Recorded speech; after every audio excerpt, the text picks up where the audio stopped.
Ante todo, buen día. Vamos a iniciar la siguiente clase de Neurociencias 2 acerca del lóbulo temporal. Esto es un lóbulo complejo en relación a la estructura anatómica y funcional, en relación al número de capas que se encuentra en la corteza cerebral y que el área asociativa cumple funciones específicas en relación si nos referimos a la neocorteza o no. Anatómicamente, el lóbulo temporal se encuentra en relación a la porción inferior del lóbulo frontal, del lóbulo parietal y en la porción anterior del lóbulo occipital. Recuerda la línea imaginaria que le da continuidad a la cisura de Silvio, ¿sí? Y al surco parieto-occipital externo le da continuidad a una línea imaginaria en su porción posterior y que llega hasta el surco del peñasco del temporal. Entonces, estas líneas imaginarias representan la relación posterior y posterior superior del lóbulo temporal. ¿Qué estructuras vemos en la vista externa del cerebro? En el lóbulo temporal, las tres primeras circunvoluciones. La circunvolución temporal superior, la circunvolución temporal medio y la circunvolución temporal inferior. Recordar en las clases pasadas que el área primaria de la vía auditiva se encuentra en la porción media y profunda de la primera circunvolución del lóbulo temporal. Entonces también recibe por otros nombres las circunvoluciones. Sería la primera circunvolución temporal, también llamada temporal superior. La circunvolución temporal media sería la segunda circunvolución del temporal. Y la circunvolución temporal inferior, que representaría la tercera circunvolución del lóbulo temporal. En su vista medial, el lóbulo temporal está relacionado con el lóbulo occipital en su porción posterior y en su porción medial está relacionado con el tallo encefálico, específicamente con el mesencéfalo. Entonces, ¿qué estructuras hay que tomar en cuenta? Fíjense que la relación entre el lóbulo temporal y el occipital no hay una línea anatómica que la separe, simplemente es una línea imaginaria, del cual por debajo del lóbulo temporal y occipital está el peñasco del temporal, que es hueso. Entonces no hay una línea clara anatómica entre el lóbulo temporal y el occipital. ¿Qué estructuras hay que tomar en cuenta? Entonces tenemos en su porción medial, el más medial es la circunvolución parahipocampal. ¿Ok? Esta circunvolución parahipocampal se continúa en su región anterior al uncus del temporal, que es una flexura del lóbulo temporal. Recuerden que en el semestre pasado vimos la amígdala cerebral que se encuentra en el uncus del temporal. ¿Ok? Recordar que esta es la región anterior del lóbulo temporal porque aquí se encuentra el lóbulo frontal y en la región posterior se encuentra el lóbulo occipital. Tenemos en su vista más lateral a la circunvolución parahipocampal, tenemos la circunvolución occipitotemporal medial y lateralmente tenemos la circunvolución occipitotemporal lateral. Ahora bien, estas dos circunvoluciones, la occipitotemporal tanto lateral como medial, lo veremos mejor en su vista inferior. Yo quiero que observen acá es la circunvolución parahipocampal que se encuentra en la región medial del lóbulo temporal. En su vista inferior, ¿sí? Se relaciona en la región posterior del lóbulo temporal al lóbulo occipital. Recuerden que aquí existe una línea imaginaria donde descansa el peñasco del temporal. En su región anterior limita con el lóbulo frontal y en su porción medial tenemos el tallo encefálico.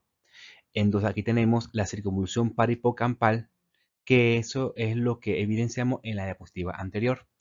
Tenemos la circunvolución occipitotemporal medial y la circunvolución occipitotemporal lateral.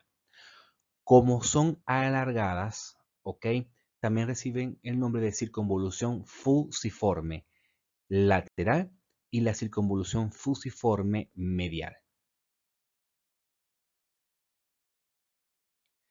Ahora bien, el lóbulo temporal se clasifica según el número de capas que hay en la corteza cerebral. Se divide en lóbulo temporal neocortical y en lóbulo temporal medial. ¿Ok? Medial. ¿Se acuerdan que en la distribución anatómica tenemos la circunvolución parahipocampal? Tenemos allí entonces el lóbulo temporal medial. ¿Y qué característica tiene que sea neocortical y medial? Pues el lóbulo temporal medial no es neocortical, por ende tiene menos de 6 capas, a diferencia de la corteza neocortical del lóbulo temporal que contiene 6 capas. Entonces, la circunvolución parahipocampal pertenece al lóbulo temporal medial y contiene menos de 6 capas. Eso quiere decir que no es una neocorteza. Ahora bien, voy a dibujar por los colores que coloqué en el diagrama el neocortical de color azul y el medial de color rojo. Entonces, en su vista lateral e inferior veremos entonces el lóbulo temporal neocortical. Eso quiere decir que contiene 6 capas en la corteza cerebral.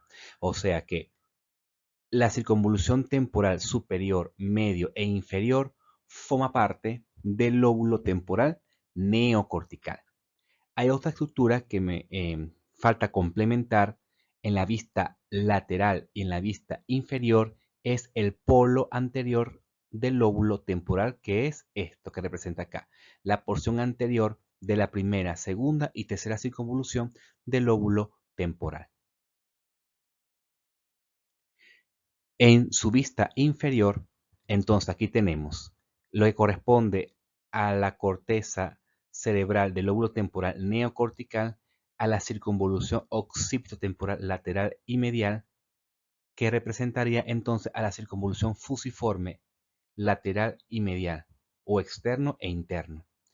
Y el gyrus parahipocampal o la circunvolución parahipocampal, que está dibujado prácticamente en rojo, representa al lóbulo temporal medial, por ende contiene menos de 6 capas.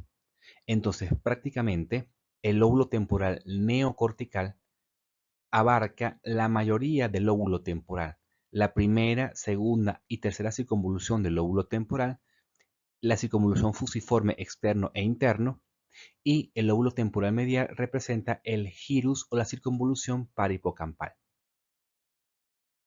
Cabe destacar que el polo anterior del lóbulo temporal también forma parte de la porción anterior de la circunvolución fusiforme lateral y medial, ¿sí? Y representa a la neocorteza. Forma parte del lóbulo temporal neocortical. En su vista medial, entonces lo que está representado en rojo sería la circunvolución parahipocampal.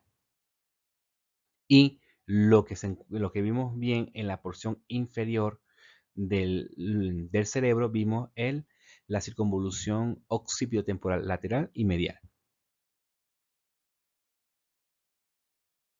Entonces vamos a estudiar las dos porciones del lóbulo temporal, el neocortical aparte y el lóbulo temporal medial aparte. Vamos a comenzar con el lóbulo temporal neocortical, lo que describimos en las diapositivas anteriores de color azul. ¿Qué ocurre? El lóbulo temporal neocortical se encuentra en el área auditiva primaria. Recuerden, en la porción medial de la primera circunvolución del lóbulo temporal. Y de allí comienza a procesar la información auditiva en las áreas secundarias y terciarias del lóbulo temporal y así complementar la información con las áreas de asociación. Entonces, esta clasificación que vemos acá representa a las áreas asociativas. Eso quiere decir áreas secundarias y terciarias del lóbulo temporal neocortical. Resulta que estas áreas asociativas se clasifican en modalidad específica y en modalidad general. ¿Qué quiere decir esto? La modalidad específica de las áreas asociativas va en relación al procesamiento de la información de un órgano de los sentidos, específicamente o de la vía visual o de la vía auditiva. Por ejemplo, si nosotros reconocemos alguna canción, eso quiere decir de que esa información auditiva está procesada en el lóbulo temporal de la modalidad específica porque procesó la información auditiva. O si ustedes identifican el objeto, por ejemplo, si ustedes saben que están mirando una laptop o una computadora y saben qué objeto es, entonces mediante la vía visual, ustedes pueden procesar la información de qué es el objeto. Entonces, el qué es el objeto representa una modalidad específica del lóbulo temporal. También genera un significado sensorial y motor en relación a si es agradable o desagradable, por ejemplo, en relación táctil o las conductas motoras. Entonces, por esa razón, como es sensorial y es motor, representa una modalidad específica de la vía sensitiva o motora. También participa en el procesamiento del lenguaje y la fonología. Eso quiere decir que el área del lenguaje o de la comprensión del lenguaje se encuentra en el área de modalidad específica del lóbulo temporal. ¿Ok? Porque justamente para la percepción del lenguaje o la interpretación y procesamiento de la información del lenguaje depende de la vía visual y auditiva específicamente, pero también por vía táctil en las personas ciegas percibe el, el conjunto de símbolos que representa el lenguaje, entonces sigue siendo una percepción sensorial para el lenguaje que sigue siendo una modalidad específica del lenguaje. ¿Qué ocurre con la modalidad general?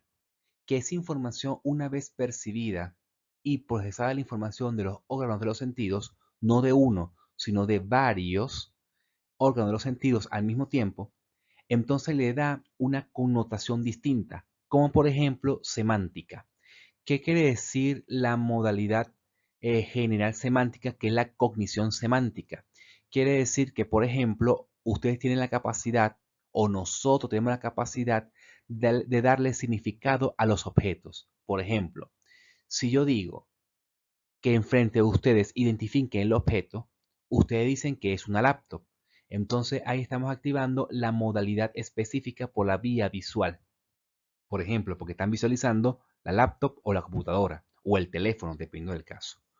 Ahora, si les pregunto para qué sirve, si están enfrente de una laptop, ustedes van a responder: sirve para hacer documentos, sirve para comunicarnos. Si está con un teléfono, va a decir que sirve para comunicarnos, entre otras cosas. O sea, darle funcionalidad a los objetos y el contexto social por el cual sirve el objeto. Entonces, ahí estamos activando la modalidad general semántica, ¿ok? El significado de las cosas, el conocimiento del significado de las cosas en el contexto social.